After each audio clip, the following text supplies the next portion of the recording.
नमस्कार। आज हम थोड़ा पीछे चलते हैं 19वीं सदी के बंगाल में। एक ऐसा वक्त जब समाज, शिक्षा, धर्म सब में बड़ी उथल-पुथल मची थी। हमारे पास कुछ दस्तावेज हैं, उस जमाने की पत्रिकाएं, कुछ लेख, बहसों के रिकॉर्ड्स और हाँ, कुछ खास लोगों के विचार भी। तो आज कोशिश ये रहेगी कि इन स्रोतों को खंगालें, समझें कि कैसे इन बदलावों ने आज के भारत की नींव रखी और उस वक्त बंगाल पर क्या असर डाला इन्होंने। ये सिर्फ इतिहास नहीं है, ये आज को समझने की भी एक कड़ी है। चलिए शुरू करते हैं। सबसे पहले बात करते हैं उस जमाने की पत्रिकाओं और साहित्य की। देखिए, 19वीं सदी में राष्ट्रवाद की जो भावना पनप रही थी, समाज बदल रहा था, उसमें इन चीजों का मतलब पत्रिकाओं का, साहित्य का बहुत बड़ा हाथ था। इन्होंने न सिर्फ लोगों को अंग्रेजी नीतियों के बारे में बताया, जागरूक किया, बल्कि एक साझा पहचान, एक राष्ट्रीय भावना जगाने में भी मदद की। ये समाज का आईना भी थे और समाज को बदलने वाले एजेंट भी। अच्छा, बाम्बोदिनी पत्रिका का जिक्र है। ये क्यों जरूरी थी? हाँ, बाम्बोदिनी पत्रिका 1863 में उमेश चंद्र दत्त ने शुरू की थी और इसका मुख्य मकसद था बंगाल की महिलाओं को, खासकर गृहिणियों को शिक्षित करना, जगाना। सोचिए, उस समय में ये पत्रिका धर्म, नैतिकता, विज्ञान, इतिहास, यहाँ तक कि घरेलू नुस्खे, बच्चों की देखभाल और सबसे जरूरी महिलाओं की शिक्षा पर लेख छाप रही थी। क्या बात है। इसने महिलाओं को उनके अधिकारों के लिए सचेत किया। कई लेखिकाओं ने यहीं से लिखना शुरू किया और समाज में जो भेदभाव था महिलाओं के साथ, उसके खिलाफ आवाज उठाई। उमेश चंद्र दत्त ने बाम्बोधिनी सभा भी बनाई थी, कुछ युवा ब्रह्म कार्यकर्ताओं के साथ। यानी महिलाओं को एक तरह से आवाज देने वाला मंच बन गई है। अगला नाम है हिंदू पेट्रियट। ये तो नाम से ही काफी राष्ट्रवादी लगती है। हाँ, बिल्कुल। 1853 में शुरू हुई थी। गिरीश चंद्र घोष ने शुरू की, पर असली पहचान मिली हरीश चंद्र मुखर्जी के संपादन में। ये एक मुखर राष्ट्रवादी पत्रिका थी। इसने जो नील की खेती करने वाले किसान थे, उन पर अंग्रेजों के जुल्मों को खुलकर सामने रखा। अच्छा। 1857 का जो विद्रोह हुआ, उसकी खबरें प्रमुखता से छापी। तांत्या टोपे, रानी लक्ष्मीबाई, कुंवर सिंह जैसे क्रांतिकारियों की बहादुरी के बारे में लिखा। तो ये किसानों और राष्ट्रवाद को जोड़ने वाली एक कड़ी थी। हाँ, कह सकते हैं। एक और बड़ा दिलचस्प नाम है हुतुम पेंचार नक्शा। ये क्या था? हाँ, ये गजब की चीज थी। काली प्रसन्ना सिन्हा की रचना है, 1862-64 के आसपास की। उन्होंने हुतुम नाम से लिखा था। और भाषा बड़ी मजेदार थी। हुतोमी बांग्ला, यानी एकदम आम बोलचाल वाली। अच्छा। इसमें उस वक्त के कलकत्ता के समाज पर जबरदस्त व्यंग है। ढोंगी साधु, अय्याश बाबू, सामाजिक पाखंड, किसी को नहीं बख्शा।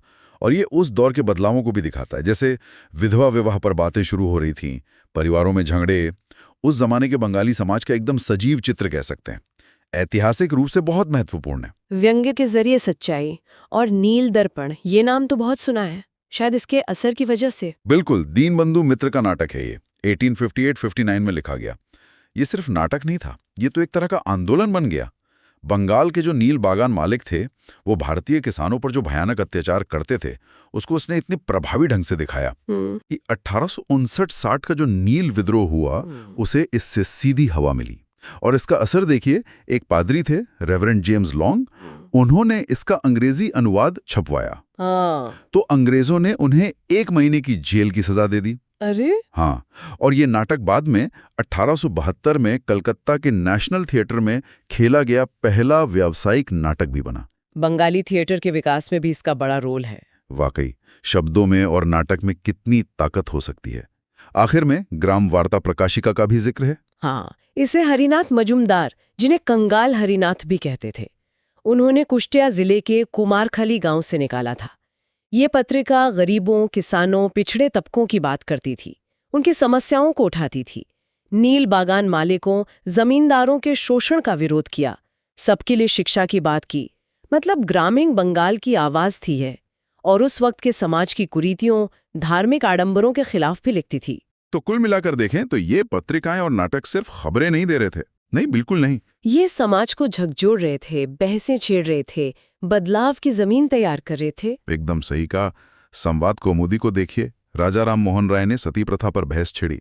हिंदू पेट्रियट ने किसानों का मुद्दा उठाया, बामोधीनी ने औरतों को मंच दिया, ग्राम वार्ता प्रकाशिका गांव के गरीबों की आवाज बनी। ये सब मिलके ही तो बंगाल का नव जागरण बना रहे थे। और भी थे, जैसे संवाद प्रभाकर ईश्वरचंद्र गुप्त का पहला बंगाली अखबार जिसका संपादक कोई बंगाली था। द रिफॉर्मर ब्रह्म समाज के विचारों को फैलाता था। चलिए अब शिक्षा के क्षेत्र में चलते हैं। यहाँ भी काफी खींचतान थी, है ना? हाँ प्राच्यवादी बनाम पाश्चात्यवादी, ये क्या मामला था? हाँ, ये एक बड़ी बहस थी। इसकी जड़ें थीं 1813 के चार्टर एक्ट में। उस एक्ट में पहली बार ये कहा गया कि अंग्रेजी सरकार भारत में शिक्षा पर सालाना 1 लाख रुपए खर्च करेगी। अच्छा, ये तो पहली बार हुआ होगा। हाँ, पर अब सवाल ये उठा कि पैसा खर्च कैसे हो, किस चीज पर हो? क्या भारत की जो पारंपरिक शिक्षा है, संस्कृत, अरबी, फारसी, यहाँ के ग्रंथ, उस पर खर्च हो, या फिर पश्चिम का जो नया ज्ञान है, विज्ञान है, साहित्य है और अंग्रेजी भाषा है, उस पर खर्च हो?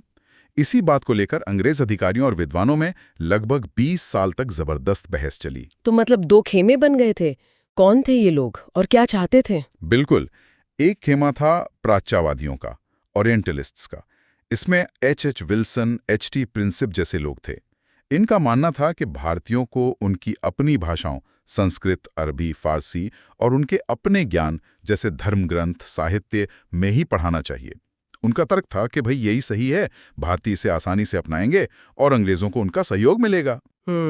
एक तरह से परंपरा को बनाए रखने की बात। हाँ, और दूसरा खेमा था पाश्चात्यवादियों का, एंग्लिसिस्ट का।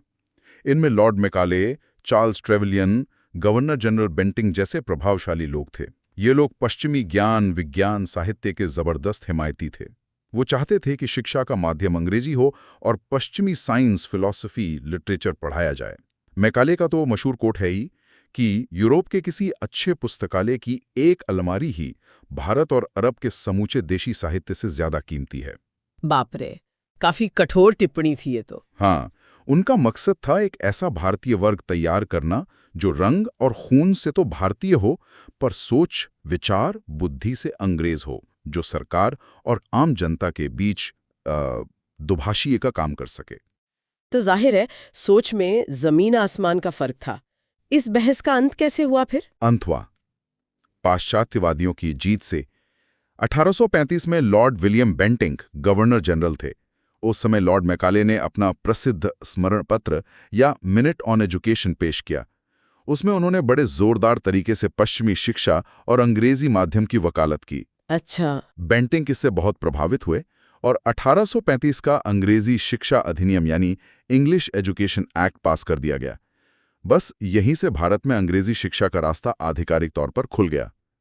इसी बहस को सुलझाने के लिए 1823 में साधारण जन शिक्षा समिति यानी general committee of public instruction भी बनी थी, और बाद में भी काउंसिल वगैरह बनती रहीं। मैकाले की एक अधोगामी निस्यंदन सिद्धांत यानी डाउनवर्ड फिल्ट्रेशन थ्योरी का भी जिक्र आता है। ये क्या था? हाँ, डाउनवर्ड फिल्ट्रेशन थ्योरी। इसका मतलब जैसा नाम से ही जाहिर है कि शिक्षा पहले समाज के ऊंचे तबके के कुछ लोगों को दी जानी चाहिए और फिर ये ज्ञान उनसे छन छन कर, धीरे धीरे रिस कर निचले तबके तक, आम लोगों तक पहुंचेगा। मतलब ऊपर वालों को पढ़ाओ, ज्ञान अपने आप नीचे टपक जाएगा, ये सोच थी। हाँ, कुछ ऐसी ही। मकसद साफ था, कम खर्च में अंग्रेजी राज के लिए वफादार और सहायक भारतीय तैयार करना। लेकिन क्या ये कारगर तरीका था, मतलब आम लोगों तक शिक्षा पहुंचाने का? नहीं, जाहिर है नहीं। इससे तो शिक्षा कुछ लोगों तक ही सिमट कर रह जाती। वैसे दिलचस्प बात यह है कि राजा राम मोहन रॉय जैसे भारतीय सुधारक भी पश्चिमी शिक्षा के समर्थक थे।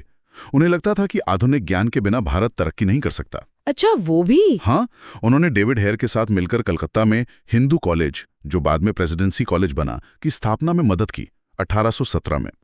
वहीं दूसरी तरफ राजा राधाकांत देव जैसे थोड़े रूढ़िवादी सोच वाले लोग भी थे। उन्होंने भी पश्चिमी शिक्षा का समर्थन किया, पर वो चाहते थे कि महिलाओं को सिर्फ घर गृहस्थी से जुड़ी शिक्षा मिले।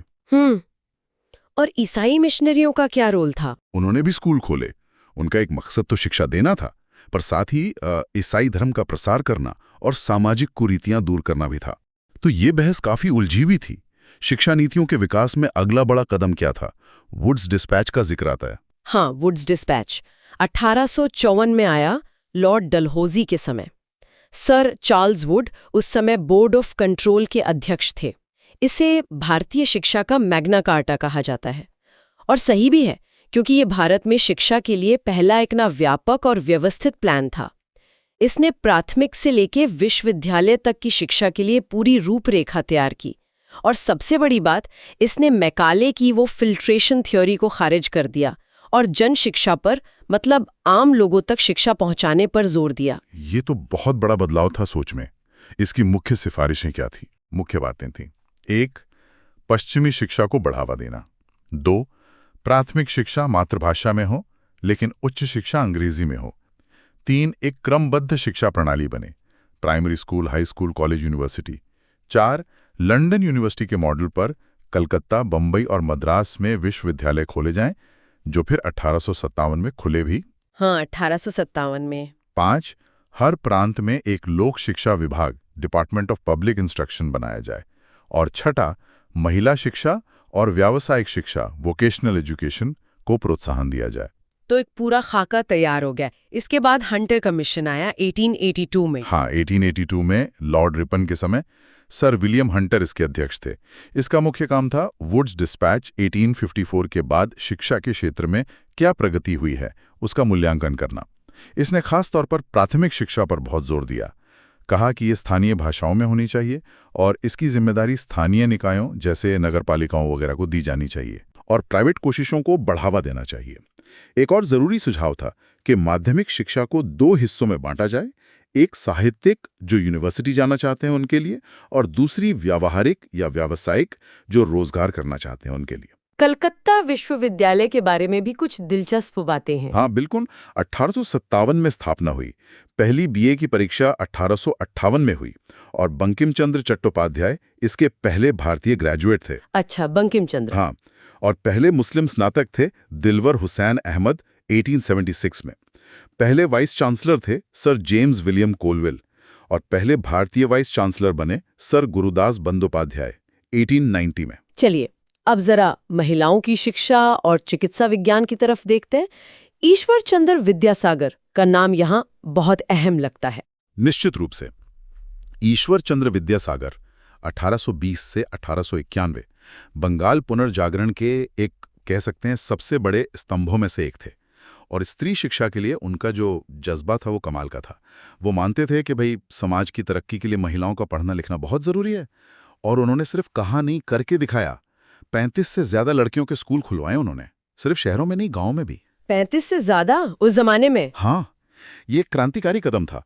उन्होंने 1849 में जो बेथ्यून स्कूल बना, पहले कलकत्ता फीमेल स्कूल, उसकी स्थापना में भी जॉन बेथ्यून की मदद की और उसके सचिव भी बने। ये भारत में लड़कियों के लिए पहला धर्मनिरपेक्ष स्कूल माना जाता है और बच्चों को आसानी से बंगला सिखाने के लिए उन्होंने वर्ण परिचय जैसी किताबें लिखी जो आज तक चलती हैं। सचमुच जमीन पर काम करने वाले सुधारक थे वो। और भारत की पहली महिला डॉक्टर का जिक्र भी है। हाँ, कादम्बिनी गांगुली बसु, 1861 से 1923 तक। वो चंद्रमुखी बसु के साथ 1882 में कलकत्ता विश्वविद्यालय से ग्रेजुएट होने वाली पहली 2 महिलाओं में से एक थीं। अच्छा, 2 महिलाएं एक साथ? हाँ, और उसके बाद उन्होंने कलकत्ता मेडिकल कॉलेज में दाखिला लिया। सोचिए उस समय महिलाओं के लिए कितना चुनौतीपूर्ण रहा होगा। 1886 में उन्होंने मेडिकल डिग्री MB हासिल की और इस तरह भारत की पहली प्रैक्टिसिंग महिला डॉक्टर बनी। ये न सिर्फ महिलाओं के लिए बल्कि पूरे भारतीय समाज के लिए एक ऐतिहासिक पल था। उस दौर में मेडिकल कॉलेज में पढ़ना ही बड़ी बात रही होगी। कलकत्ता मेडिकल कॉलेज की अपनी क्या अहमियत थी? हाँ, ये 28 जनवरी 1835 को स्थापित हुआ था। भारत का पहला आधुनिक मेडिकल कॉलेज था ये। इसने जो पारंपरिक वैद्य और यूनानी चिकित्सा पद्धतियां थीं, उनसे हटकर पश्चिमी चिकित्सा शिक्षा की नींव रखी। इसके पहले प्रिंसिपल थे डॉक्टर MJ ब्रैमली।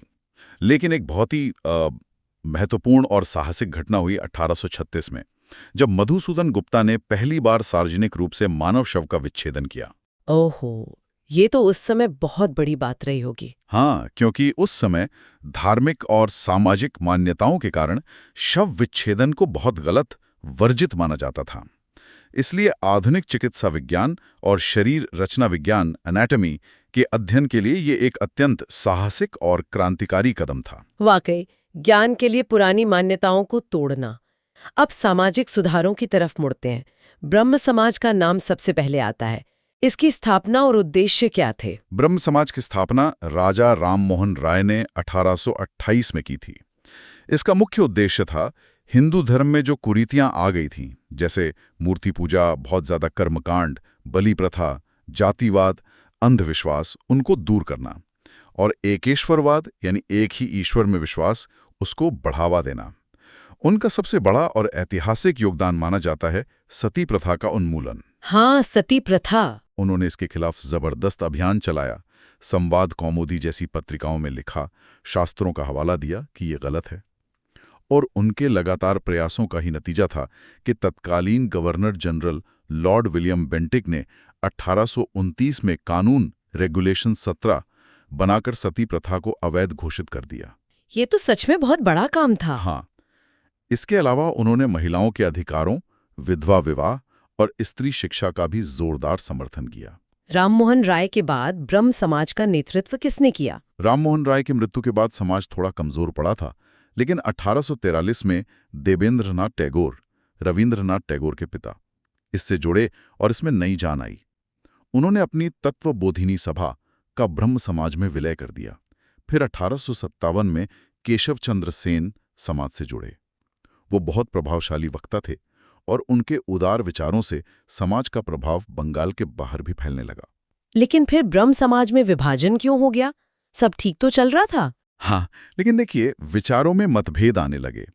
1866 में पहला बड़ा विभाजन हुआ, मुख्य रूप से देवेंद्रनाथ टैगोर और केशव चंद्र सेन के बीच। देवेंद्रनाथ थोड़े कह सकते हैं रूढ़िवादी थे, वो सुधारों को धीरे धीरे लाना चाहते थे, जबकि केशव चंद्र सेन ज्यादा उदारवादी थे। वो तेज क्रांतिकारी सुधार चाहते थे, जैसे ब्रह्म विवाह, अंतरजातीय विवाह, पर्दा प्रथा का विरोध। अच्छा, तो गति को लेकर मतभेद था। गति को लेकर भी और विचारों को लेकर भी। केशव चंद्र सेन ईसाई धर्म से भी कुछ प्रभावित थे, जो देवेंद्रनाथ को शायद उतना पसंद नहीं था। एक और कारण था केशव चंद्र सेन को समाज का आचार्य नियुक्त करना। वो जन्म से ब्राह्मण नहीं थे, तो देवेंद्रनाथ के कुछ अनुयायियों ने इसका विरोध किया। इन्हीं सब मतभेदों के चलते केशव चंद्र सेन और उनके समर्थक अलग हो गए और उन्होंने भारतवर्षीय ब्रह्म समाज बनाया, जबकि देवेंद्रनाथ के नेतृत्व वाला जो मूल संगठन था वो आदि ब्रह्म समाज कहलाया। और इसके बाद फिर से विभाजन हुआ? हाँ, 1878 में भारतवर्षीय ब्रह्म समाज में फिर से विभाजन हो गया और इसका कारण सीधे सीधे केशव चंद्र सेन का अपना ही काम था। देखिए, उन्होंने बाल विवाह का कड़ा विरोध किया था। 1872 में नेटिव मैरिज एक्ट पास करवाने में उनकी बड़ी भूमिका थी, जिसने बाल विवाह पर रोक लगाई और अंतरजातीय विवाह को कानूनी मान्यता दी। हाँ, ये तो अच्छा काम था। बिल्कुल, लेकिन चौंकाने वाली बात यह हुई कि 1878 में उन्होंने खुद अपनी 14 साल की नाबालिग बेटी का विवाह कूच बिहार के महाराजा से कर दिया। क्या मतलब, जो नियम बनवाया खुद ही तोड़ दिया? हाँ, ये उनके अपने ही सिद्धांतों का उल्लंघन था। इससे उनके अनुयायी जाहिर है बहुत निराश हुए और उन्होंने अलग होकर साधारण ब्रह्म समाज की स्थापना कर ली। ये तो बड़ी अजीब बात है, सिद्धांत और व्यवहार में इतना फर्क।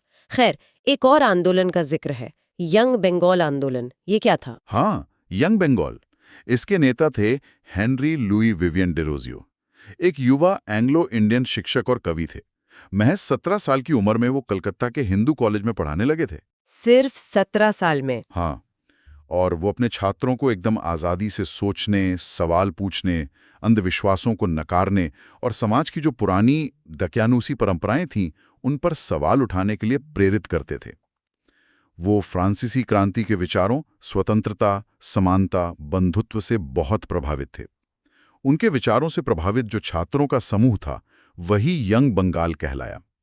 ये लोग हिंदू धर्म की रूढ़िवादी मान्यताओं, जाति प्रथा, मूर्ति पूजा, बहुविवाह जैसी सामाजिक बुराइयों का खुलकर विरोध करते थे, कभी-कभी मजाक भी उड़ाते थे। काफी रैडिकल लगते हैं ये तो। हाँ, थे भी। हालांकि ये आंदोलन ज्यादातर कलकत्ता के पढ़े लिखे उच्च वर्ग तक ही सीमित रहा, आम लोगों तक नहीं पहुंच पाया। और 1831 में जब डेरोजियो सिर्फ 22 साल के थे, हैजे से उनकी अचानक मृत्यु हो गई। इससे आंदोलन को बड़ा झटका लगा और ये धीरे धीरे कमजोर पड़ गया। फिर भी इस आंदोलन ने बंगाल में एक बौद्धिक हलचल जरूर पैदा की थी। इसे आधुनिक भारत के वैचारिक मंथन का एक शुरुआती बिंदु माना जाता है। हाँ, विधवा पुनर्विवाह के लिए विद्यासागर ने जो किया वो मतलब अविस्मरणीय है। उस समय हिंदू समाज में विधवा विवाह पूरी तरह वर्जित था और विधवाओं का जीवन बहुत ही कष्टमय होता था। विद्यासागर ने क्या किया, उन्होंने पुराने हिंदू धर्म ग्रंथों, खासकर पराशर संहिता, का गहरा अध्ययन किया और ये साबित किया कि भाई शास्त्रों में विधवा विवाह की अनुमति है, मनाही नहीं है। अच्छा, उन्होंने शास्त्रों से ही तर्क दिया? हाँ, उन्होंने सरकार को लगातार याचिकाएं भेजी, लेख लिखे, लोगों के बीच जनमत तैयार किया।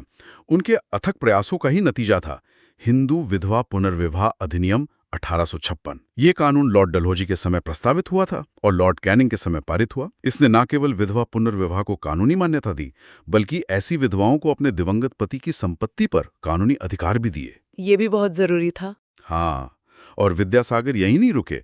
उन्होंने समाज के सामने मिसाल पेश करने के लिए अपने बेटे नारायण चंद्र बंद्योपाध्याय का विवाह भी एक विधवा से करवाया। अरे वाह, ये तो उस समय के लिए बहुत साहसिक कदम रहा होगा। बिल्कुल, बहुत साहसिक। और भी सुधारक थे जिन्होंने इस दिशा में काम किया, जैसे D.K. कर्वे महाराष्ट्र में, वीरेशलिंगम पंतुलु दक्षिण में, विष्णु शास्त्री पंडित, इन सब ने भी महत्वपूर्ण योगदान दिया। धार्मिक सुधारों की बात करें तो ब्रह्म समाज के विभाजनों के बाद क्या हुआ? नव विधान का जिक्र है, ये क्या था? हाँ, ब्रह्म समाज के विभाजन के बावजूद सुधारों की कोशिशें रुकी नहीं। केशव चंद्र सेन, जिन्होंने भारतवर्षीय ब्रह्म समाज बनाया था, उन्होंने 1880 में एक नई धार्मिक विचारधारा रखी, नव विधान यानी न्यू डिस्पेंसेशन। इसका उद्देश्य था कि दुनिया के जितने भी प्रमुख धर्म हैं, हिंदू, ईसाई, इस्लाम, बौद्ध वगैरह, उनके जो अच्छे सिद्धांत हैं, जो सार हैं, उनको मिलाकर एक तरह का सार्वभौमिक धर्म बनाया जाए। सभी धर्मों का सार। हाँ, सेन का मानना था कि सभी धर्म एक ही परम सत्य तक पहुंचने के अलग अलग रास्ते हैं। और इसी दौर में रामकृष्ण परमहंस और स्वामी विवेकानंद का भी उदय हुआ। उनका क्या योगदान था? हाँ, ये बहुत महत्वपूर्ण हस्तियां थीं। रामकृष्ण परमहंस 1836-1886 बंगाल के एक महान संत और आध्यात्मिक गुरु थे।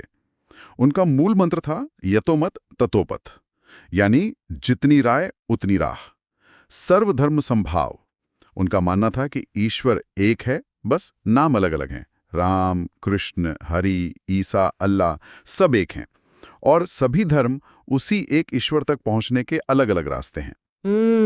उन्होंने खुद हिंदू धर्म के अलग अलग मतों के अलावा इस्लाम और ईसाई धर्म की भी साधना की और अनुभव किया कि सबका लक्ष्य एक ही है। उन्होंने धार्मिक कट्टरता की जगह सहिष्णुता और सार्वभौमिक एकता का संदेश दिया। और स्वामी विवेकानंद? स्वामी विवेकानंद 1863-1902, जिनका बचपन का नाम नरेंद्रनाथ दत्त था, वो रामकृष्ण परमहंस के सबसे प्रसिद्ध शिष्य थे। उन्होंने अपने गुरु के विचारों को पूरी दुनिया में फैलाया। विवेकानंद ने वेदांत दर्शन को एक नया, आधुनिक और व्यवहारिक रूप दिया, जिसे नव वेदांत कहा जाता है। इसमें उन्होंने तर्क, विज्ञान और मानवतावाद को जोड़ा। उनका मानना था कि मानव सेवा ही माधव सेवा है, यानी गरीबों और जरूरतमंदों की, यानी दरिद्र नारायण की सेवा करना ही ईश्वर की सच्ची पूजा है। सेवा पे जोर। हाँ, कर्म पर, सेवा पर। उन्होंने भारतीय युवाओं को अपनी संस्कृति पर गर्व करने और कर्मठ बनने का आह्वान किया। 1893 में शिकागो में जो विश्व धर्म संसद हुई थी, उसमें उनके भाषण ने पश्चिम में हिंदू धर्म और भारतीय दर्शन के प्रति एक नया सम्मान जगाया। हाँ, वो भाषण तो बहुत प्रसिद्ध है। बिल्कुल, उनके मेरे अमेरिकी भाइयों और बहनों संबोधन ने ही सबका दिल जीत लिया था। हाँ। 1897 में उन्होंने रामकृष्ण मिशन की स्थापना की, जिसका मुख्य आदर्श सेवा ही धर्म था। विवेकानंद को अक्सर आधुनिक भारत का निर्माता भी कहा जाता है। तो इन सभी सुधारों, विचारों को मिलाकर देखें तो ये जो बंगाल पुनर्जागरण था, इसका असल स्वरूप क्या था? क्या ये यूरोप के पुनर्जागरण जैसा था? देखिए, तुलना होती है और कुछ समानताएं भी हैं, जैसे दोनों में तर्कवाद और मानवतावाद पर जोर था, लेकिन काफी अंतर भी थे। यूरोप का पुनर्जागरण 14वीं-17वीं सदी ज्यादा व्यापक था। उसने कला, विज्ञान, साहित्य, दर्शन, यहाँ तक कि भौगोलिक खोजों जैसे कई क्षेत्रों को गहराई से प्रभावित किया। उसका आधार था तर्क, मानवतावाद, वैज्ञानिक सोच और पुराने ग्रीको रोमन ज्ञान की फिर से खोज। और बंगाल का? बंगाल का पुनर्जागरण मुख्य रूप से धर्म और समाज सुधार पर केंद्रित था। हिंदू धर्म की जो कुरीतियां थीं, उन्हें दूर करना इसका एक बड़ा मकसद था। इसका प्रभाव मुख्यतः शिक्षा, साहित्य और सामाजिक सुधारों तक ज्यादा सीमित रहा। यूरोप की तरह कला, विज्ञान या खोजों के क्षेत्र में उतना व्यापक नहीं था। रेनेसांस शब्द का मतलब ही पुनर्जन्म होता है। बंगाल का पुनर्जागरण शब्द दिनेश चंद्र सेन जैसे विद्वानों ने इस्तेमाल किया। और इस पुनर्जागरण की कुछ सीमाएं भी थीं? मतलब क्या कुछ कमियां रहीं? हाँ, बिल्कुल थी। कई सीमाएं थी। पहली, ये आंदोलन काफी हद तक कुछ बड़े नेताओं के व्यक्तित्व पर टिका था, जैसे राम मोहन राय, विद्यासागर, विवेकानंद। और इसका असर ज्यादातर शहरों, खासकर कलकत्ता के पढ़े लिखे मध्य वर्ग तक ही सीमित रहा। गांव की आम जनता तक नहीं पहुंच पाया। हाँ, गांव की आम जनता और गरीब तबके तक इसकी पहुंच बहुत कम रही या ना के बराबर रही। दूसरी, ये आंदोलन मुस्लिम समुदाय तक अपनी पहुंच नहीं बना पाया। उन्होंने अपने सुधार आंदोलन अलग से चलाए, जैसे अलीगढ़ आंदोलन। अच्छा। तीसरी बात, हालांकि इसने धार्मिक रूढ़ियों का विरोध किया, लेकिन ये पूरी तरह धर्म के प्रभाव से मुक्त नहीं हो पाया। सुधारक अक्सर अपने तर्कों को सही ठहराने के लिए वेदों और उपनिषदों जैसे धार्मिक ग्रंथों का ही सहारा लेते थे। ये दिलचस्प है। और चौथी, जैसा हमने केशव चंद्र सेन के मामले में देखा, सुधारकों के अपने जीवन में भी अंतर्विरोध देखने को मिले। राजा राधाकांत देव का भी उदाहरण है। स्त्री शिक्षा का समर्थन किया, पर बराबरी का दर्जा देने के पक्ष में नहीं थे। चाहते थे कि बस घर संभालने लायक पढ़ें। फिर भी इन सीमाओं के बावजूद राजा राममोहन राय को भारत में नव जागरण का अग्रदूत क्यों कहा जाता है? इसलिए क्योंकि उन्होंने ही 19वीं सदी में भारत में पहली बार संगठित रूप से सामाजिक और धार्मिक सुधारों की शुरुआत की।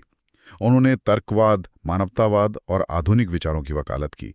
इसने भारतीय समाज को सदियों पुरानी जड़ता से बाहर निकालने और आत्ममंथन करने के लिए प्रेरित किया। उन्होंने ही वो बौद्धिक जमीन तैयार की जिस पर आगे के सुधार आंदोलन खड़े हुए। एक तरह से वो मशाल जलाने वाले पहले व्यक्ति थे। तो आज हमने इन स्रोतों के जरिए 19वीं सदी के बंगाल के उस गहरे मंथन को, उस तूफानी दौर को समझने की कोशिश की, जहां समाज, शिक्षा, धर्म हर पहलू में बदलाव की लहरें उठ रही थीं। धारदार पत्रिकाएं, शिक्षा पर तीखी बहसें, समाज सुधारकों का जुनून और धार्मिक विचारों का टकराव। हाँ, इन सब ने मिलकर एक नए भारत की दिशा तय करने में बहुत अहम भूमिका निभाई। बिल्कुल। और ये भी साफ है कि ये बदलाव किसी सीधी रेखा में नहीं हुए। इनमें टकराव थे, अंतर्विरोध थे, इनकी अपनी सीमाएं थीं। जैसे आपने कहा, शहरों तक सिमटे रहना या सभी समुदायों को साथ न ले पाना। लेकिन इसमें कोई शक नहीं कि इन्होंने उस वैचारिक और सामाजिक आधारशिला को रखा जिस पर भविष्य का राष्ट्रीय आंदोलन और आधुनिक भारत का विचार खड़ा हुआ। सही कहा। आज की इस पड़ताल ने कई अहम परतें खोली हैं, सोचने पर मजबूर किया है। अंतिम विचार श्रोता के लिए जाते जाते एक सवाल मन में आता है। हमने देखा कि बंगाल का ये नवजागरण काफी हद तक शहरों और पढ़े लिखे लोगों तक ही सीमित रहा। जरा सोचें, अगर इन सुधारों की गूंज उस समय गांव-गांव तक, हर तबके तक, हर समुदाय तक पहुंच पाती, तो आज हमारे समाज का रूप कैसा होता? इस पर विचार जरूर किया जा सकता है।